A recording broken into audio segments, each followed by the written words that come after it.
May 1991, 150 words per minute. Start. Sir, it is with very great pleasure that I support the bill which the Honorable Minister has moved for the consideration of the House. The bill seeks to amend certain sections of the Town and the Country Planning Act.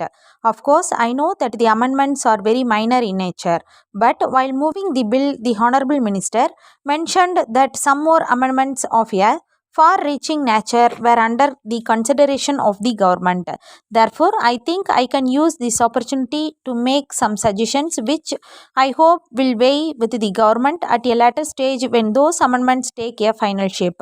First of all, I would like to say a few words about the approval of layouts by the town planning authorities. As we all know, for all practical purposes, this approval is very necessary. So, a man who wants to buy a small piece of land for building a house prefers to go in for an approved plot.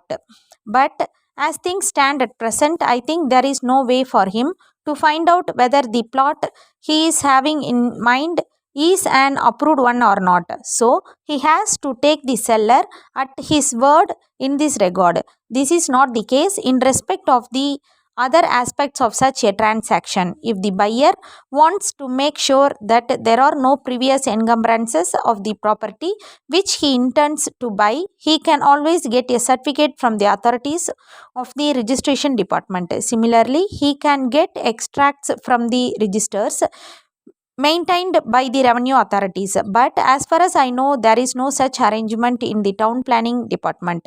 In view of the importance of the approval by the town planning authorities, I request the Honorable Minister to think in terms of bringing into being some arrangement by which the prospective buyer will have a ready means of finding out the real position direct from the town planning department. If my suggestion finds favor with the Honorable Minister, the scheme may be introduced in the metropolitan area in the first instance and then extended to other cities. The only other point which I would like to mention is about the approval of building plans.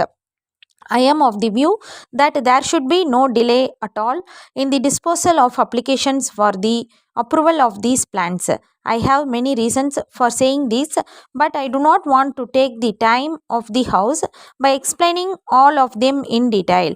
One of the important reasons is that the prices of building materials are going up very quickly, and therefore any delay in getting a plan approved may result in an increase in the cost of construction. For an ordinary man who plans to finish the construction of a house within the limited financial resources at his disposal, this additional cost will certainly be a great burden, since the present policy of the government is to encourage house building activity by the middle income groups. That it is their duty I think that it is their duty to see that the agencies under the control of the government themselves do not breed delay and thus create an impediment in the fulfillment of the objective of the government. I am sure that the Honorable Minister, who is also in charge of local administration, is fully conscious of the fact that this is an area where delay has to be avoided.